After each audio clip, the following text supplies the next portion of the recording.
Hi guys, so this is Mark Williams from the Loneliest Sport. So welcome to the first ever Loneliest Sport podcast. Now, it's been a long time in the making. I've been trying to get this podcast off the ground now for what feels like forever, but it's been about a year. So to give you a bit of a understanding about this podcast, how it came to fruition, and a few other things, because obviously anybody that follows the Loneliest Sport page, they'll know that we post a lot of boxing history and boxing related quotes and things like that. But I've never actually gone in front of camera and discussed anything with you guys really. So I thought now was a good time for me to kind of give you guys a better insight into everything. So the Loneliest Sport, as the page that it is now, the social media entity, it started 5 years ago.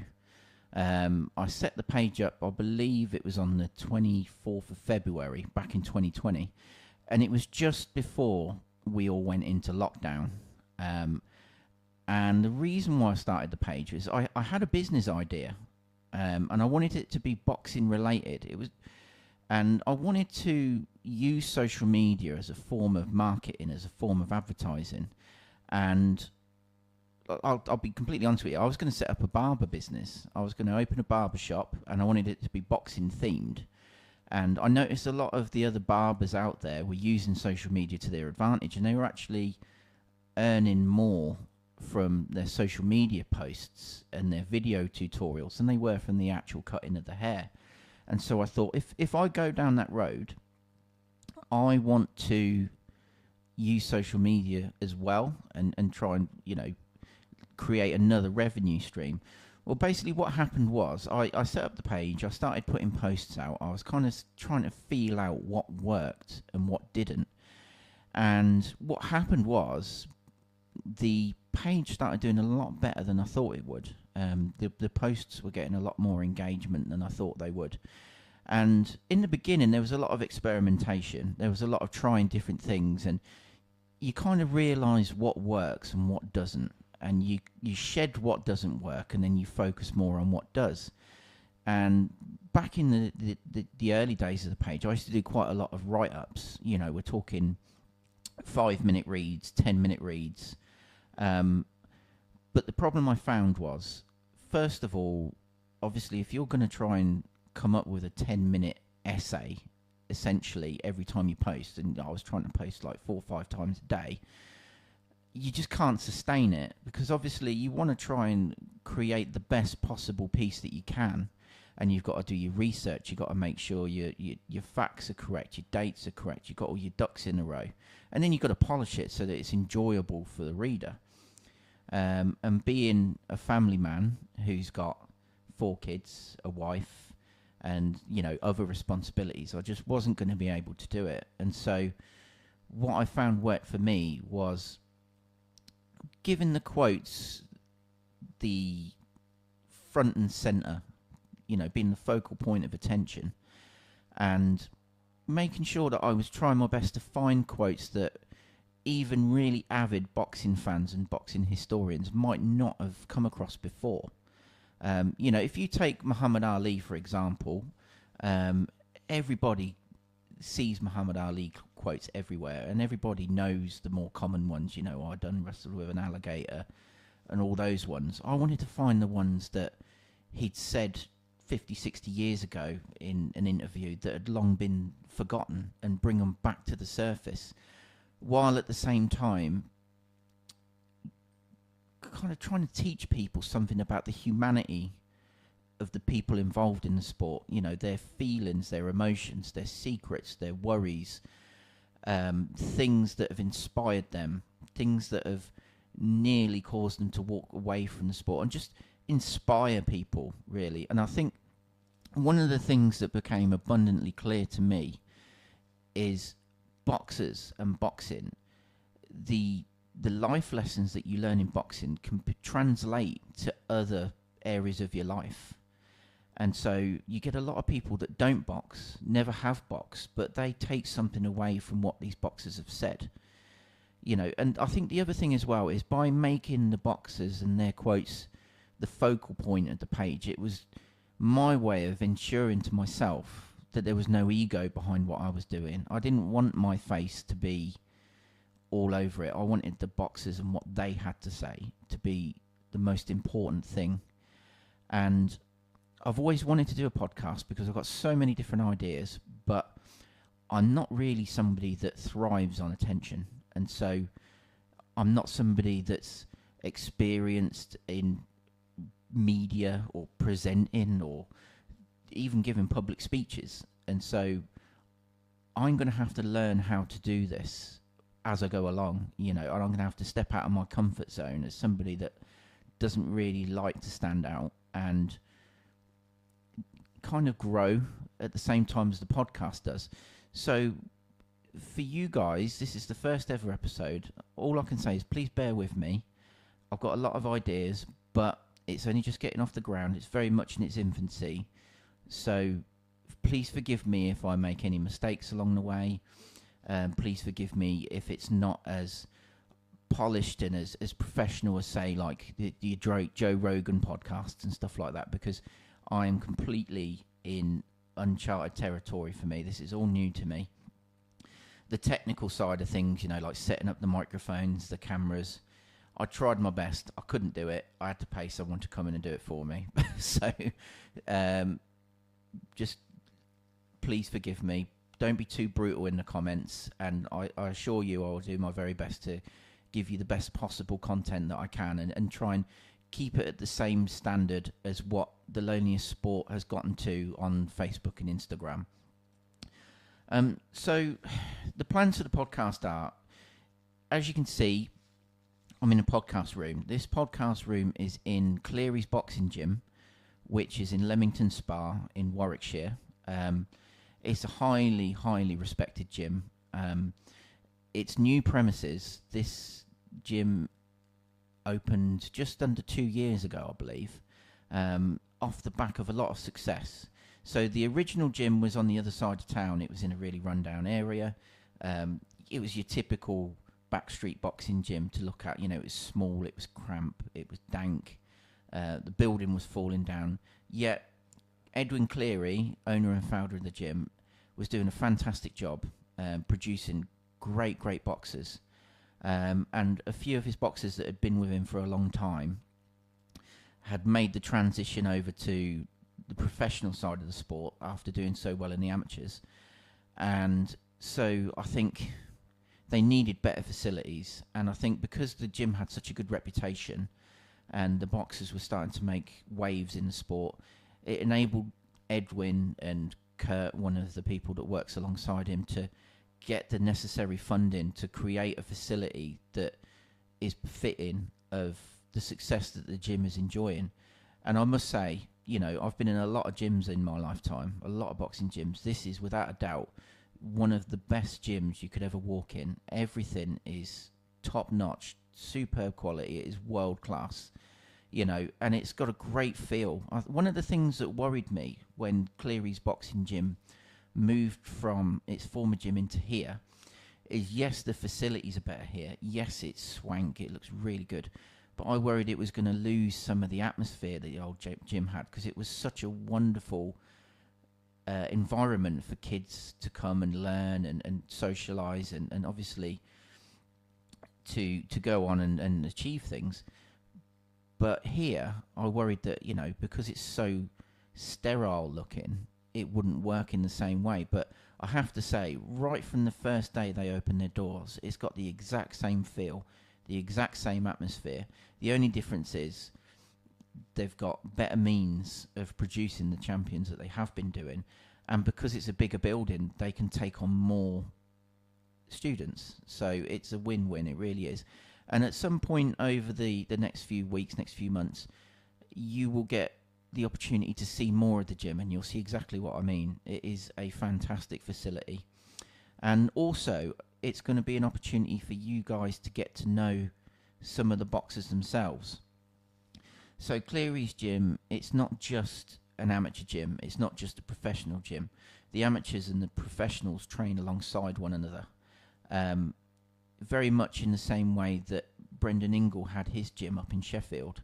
And the reason for that is Edwin Cleary, when he was a professional boxer, was trained by Brendan Ingle. And so a lot of the wisdom that Brendan Ingle had, Edwin Cleary has took that away, and he's used that to create his own special way of training and his own philosophies. But you can see in everything he does, there's very much a Brendan Ingle influence. And I think it's nice that he's carrying that legacy on. And you guys will get to see that. And also, you'll get to know some of the boxers themselves. And so, at the minute, there's several professional boxers that box out here. There's Lewis Williams, who, as an amateur, won European bronze. He won the Commonwealth gold in the Birmingham Games in 2022.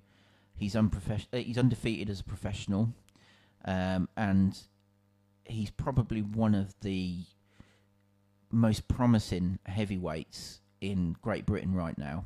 I can very well imagine that within the next few years he will be going on to box for titles. He's such a great talent. He's such a great lad. The world is his oyster. It really is. And it'll be an opportunity for you guys to see what he has to say, listen to what's going on in his life behind the scenes. Because when you're a fan of boxing and when you watch boxing on the telly, you're watching the finished article. You don't see the other 99% of what goes on in their lives. And so this will be a great opportunity for people to see that secret part of their world, really. And then as well as Lewis, you've got Danny Quartermain. He's a super featherweight, undefeated as a pro. Did really well as an amateur, various national titles. He's at that point now where he's won the IBF European title. He's won the WBO equivalent of the European title. And so he's looking to make a name for himself now. He's got some big things coming up over the next few months that he's going to have to really knuckle down and overcome. And if he wants to achieve his dreams, it's kind of like a now or never point for him now. So it's a really good moment to get to know him. Also, there's Joe Bourne. He's just entered the professional ranks. He's had one pro fight already. He's a really, really great guy. Great to talk to. Very intelligent. And he's an absolute beast. Like the punching power and the speed that he has for a man of his size is frightening. And so it'll be an opportunity for you guys to get to know him too. And also there's some great amateurs in here. We're talking European champions. We're talking British champions. We're talking Commonwealth champions. And it'll be a good it'd be a good opportunity for you guys to also get to know the amateur scene as well. And really, it'll be like almost like a fly on the wall kind of approach to it, I think. And you'll get to see their comings and goings. Now, with it being the first episode of the Loneliest Sport podcast, I had a lot planned, really. I mean, the first thing that I was going to do is I was going to talk to you guys about the big fight that's just happened at this weekend, the Terence Crawford-Canelo fight. Obviously, it was a fight that a lot of people were excited to watch. There was a great build-up to it. And there was a lot of publicity around that fight. It's arguably the biggest fight that we'll have this year. Terence Crawford, undefeated, going up several weight divisions to challenge one of the superstars of the sport. Some people thought it would be a step too far, even for the likes of Terence Crawford. Other people thought that, Canelo wouldn't be able to do what he does best against somebody with Terence Crawford's ring IQ. And it was a fascinating fight to watch. It was fascinating to watch the build-up. It was nice to see the mutual respect between the two before and after as well. I think that's something that we don't see as much nowadays. But boxing, it's an exciting time at the minute. The big fights seem to be happening now all of a sudden. I think if you go back a few years, everybody was circling each other. There was a lot of back and forth on social media, but when it actually came to putting pen to paper, people seem to be hitting stumbling blocks there. But now the big fights finally seem to be happening, and I think it will turn a lot of fans that were previously a little bit disheartened by the sport back into the sport. And obviously, we now know that Terence Crawford won that fight, and it was a great performance by him. I know there's been a few people that have criticised the fact that he ran, he just jabbed and this, that, and the other. But at the end of the day, this is boxing. It's a sport. It's a game of chess. And some people don't like boxers that box on the back foot. Everybody has their preference. But at the end of the day, he deserved to win. He put in a fantastic performance, and I take my hat off to him. I think he's arguably the greatest pound-for-pound fighter there is on the planet right now. I don't know what he's going to do next. I'm sure we'll find out sooner rather than later. But if he was to retire tomorrow, based on what he's already achieved, I think his spot in the Hall of Fame is guaranteed. And I'd also say the same thing for Canelo. One loss doesn't define you. One loss doesn't sum up your whole career. He's achieved some great, great things. And so I think 20, 30 years from now, and beyond that even, they'll both be remembered for the great fighters that they are. The other thing I was going to talk about today on the podcast was I was going to sit down with Danny Quartermain, who I mentioned a few minutes ago. He's undefeated as a pro. He's got a really big fight coming up. He's going to be facing Royston Barney-Smith, who's also undefeated as a pro, on the undercard of the Fabio Wardley-Joseph Parker fight that's coming up. But unfortunately, because he's obviously got a lot of training to do, he's got to mentally prepare himself for that and physically prepare himself for that. He's struggling to find the time to sit down with me, but I'm sure at some point we'll get the opportunity to do that. But the reason why I wanted to do a podcast this morning was because I wanted to talk about Ricky Hatton. Obviously, yesterday being the 14th of September, news broke that Ricky Hatton had sadly passed away at the young age of 46. And it really hit me like a ton of bricks. He was somebody that I idolised growing up. I watched all of his fights. Anything to do with Ricky Hatton, I was there. I must have read his book 5 or 6 times as a young man. And I think one of the things that we love so much about him in Britain is he was one of us. There was no airs and graces. He was who he was. He was honest. There was no frills. He was the kind of guy that you could imagine being your next door neighbour. You could imagine going to a pub and bumping into him there and sharing, a couple of drinks. He was a proper lad, a British lad. He was Mancunian and proud, and he achieved some great things in the sport. And I think one of the things that, when I talk to American boxing fans and people involved in American boxing, they always say, why is it that people like Henry Cooper and Frank Bruno are so revered in Great Britain when you've got boxers that have gone on to achieve a lot more than them? And I think it all boils down to the fact is they are one of us. They epitomise and represent us as people. And it doesn't matter whether they win, whether they lose, whether they draw. They're one of us. It's almost like they're our ambassador to the world. This is who we are. This is what we're all about. And they're approachable. So many people have a story about Ricky Hatton. I bumped into him in a pub. I bumped into him in the street. I bumped into him in Asda. He was not one of these people that shielded himself from the public. He really appreciated, enjoyed the public, and he repaid them in kind by making himself available to the people that wanted to meet him and have a chat with him. And he was a fantastic boxer as well. It's not just the fact that he was such a likeable man. I mean, he won numerous world titles. You look at his record, you look at some of the great fighters that he fought, some of the great wins that he had. He dared to be great, and he really was. and he was somebody that was such a great ambassador for mental health. You know, he was somebody that wore his heart on his sleeve, and he owned his faults.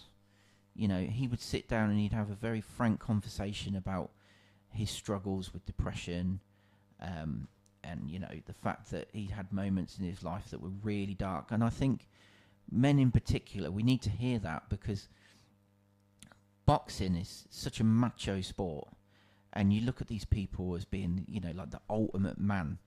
They're tough, they're almost invincible. And when you hear people like Ricky Hatton discussing it and realizing that they sound exactly like the way that you might be feeling at that moment in your life, it's reassuring to know that you're not alone, and that if somebody like him can feel that way, then it's completely normal for you to feel that way.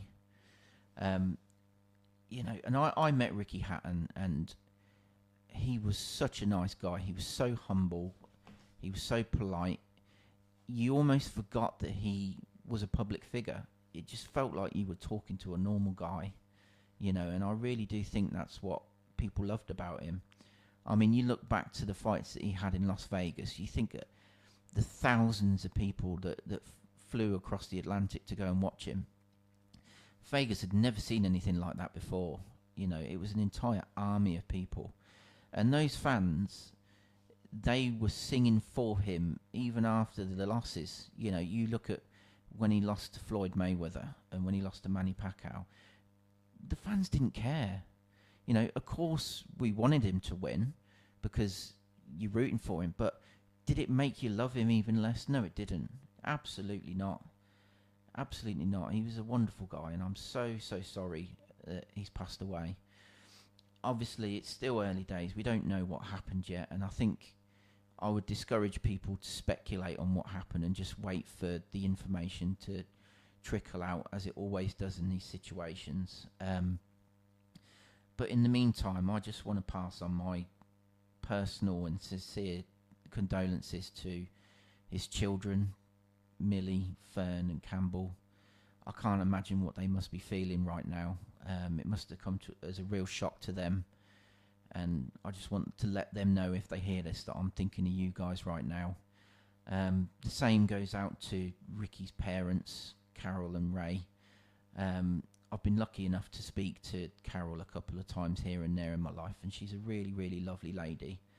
And I'm really thinking of her right now, because you're not meant to bury your children.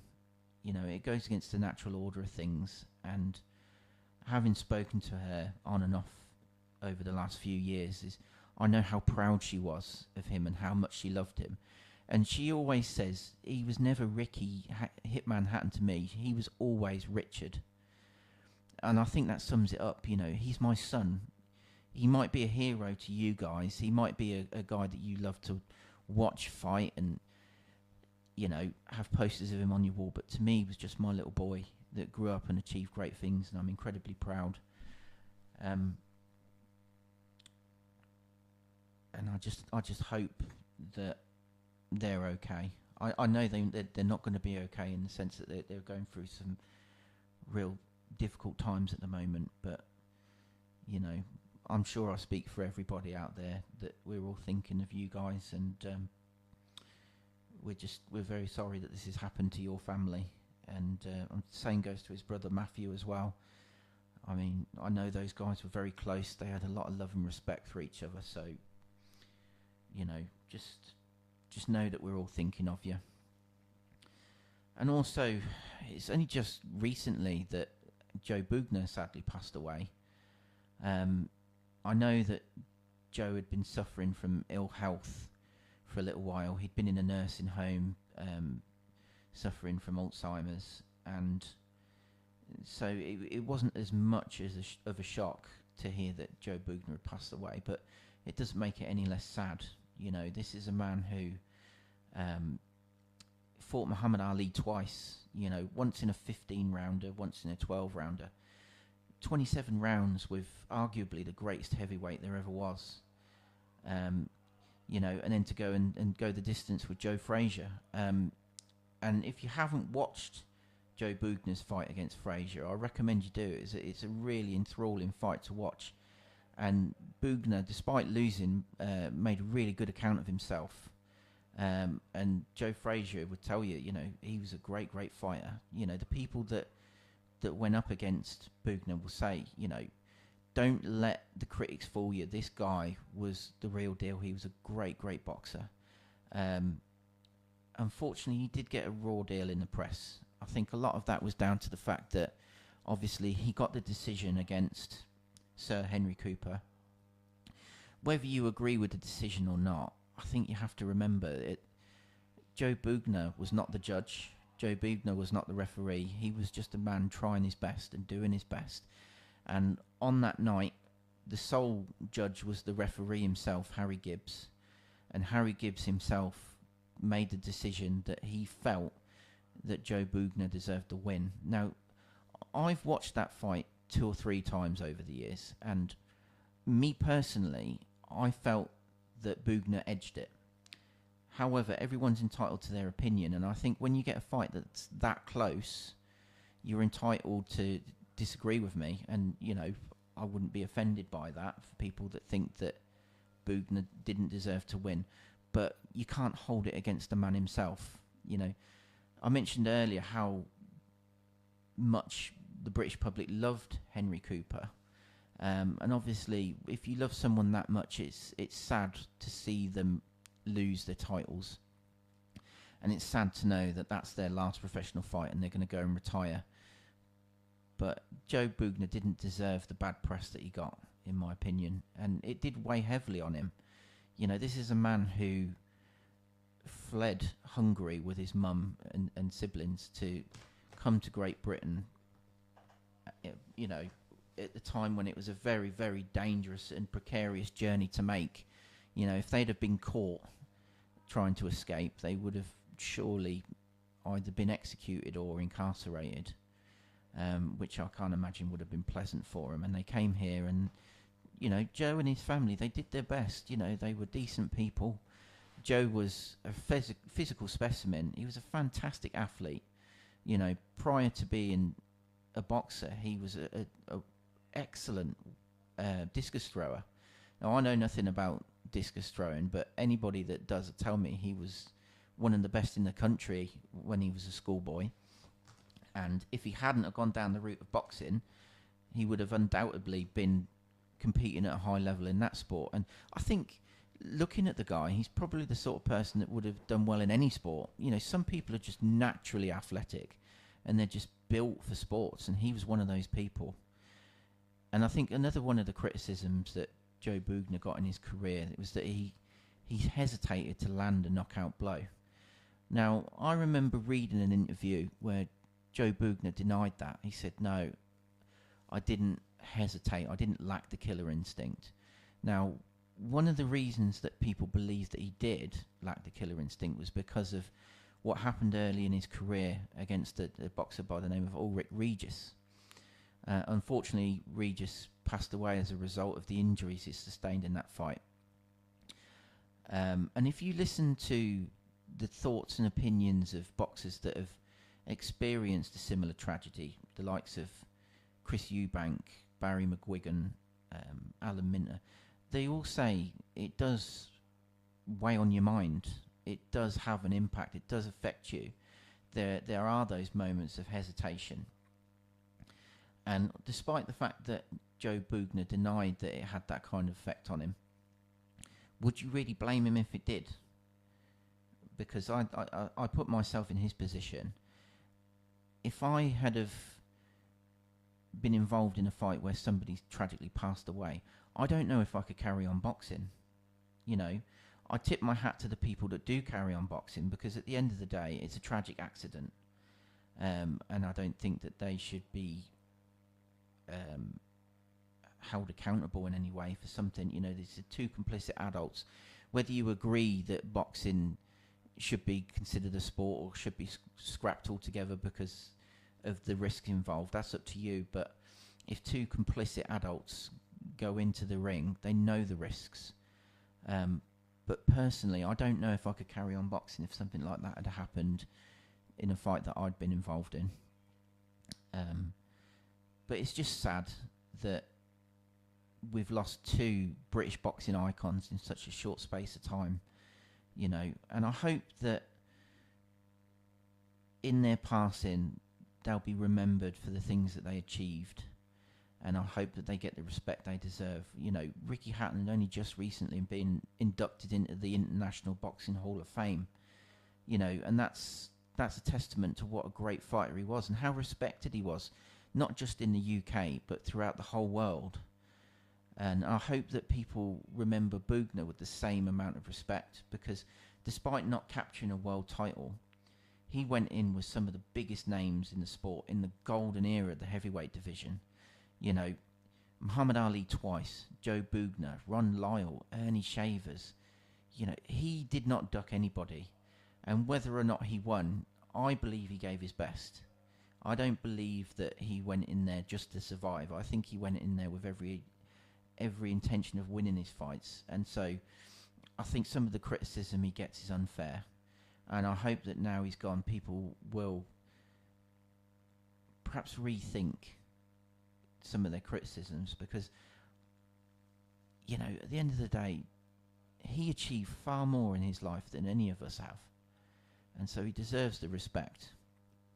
He deserves the respect. And so, going forward, some of the plans that I've got for the podcast will be, I want to get Edwin Cleary in here as well. He's the owner and founder of this gym. He's a good friend of mine. He's very, very knowledgeable on the sport. He's a great trainer. You've only got to look at the fighters he's produced and the trophies, the belts, the titles that they've won. You know, this is a man that when he talks, you listen, because everything he says is insightful. And he understands this sport as good as anybody. And so, also, he is a massive boxing history buff, like myself. And he's somebody that was very close to Jackie Turpin, the brother of Randolph Turpin. And so he's got some great stories to tell, particularly about the Turpin legacy. And we will get into that. I think one of the first subjects we'll cover, me and him, will be Randolph Turpin. And also alongside that, a bit about his brothers and the success that they had in the sport. I think being in Leamington Spa, I don't think we can really have a podcast without giving a nod to Randolph Turpin. And so me and Ed will sit down and we'll think about how we're going to do that and how we can make it as interesting as possible for you guys. And there'll be other things we'll do. You know, we're going to do live watch-alongs when the big fights are on, so you guys can listen to what some of the guys that train here have to say. You know, bearing in mind these guys are professional heavyweights. These guys are professional fighters. You've got retired professional fighters. You know, their opinion isn't just somebody that's sat in their mum's basement with a microphone and a webcam. These are guys that really know what they're talking about. And so hopefully it'll give you guys a real inside track on what's actually happening as it happens. And also we'll go back and we'll look at some of the historic fights.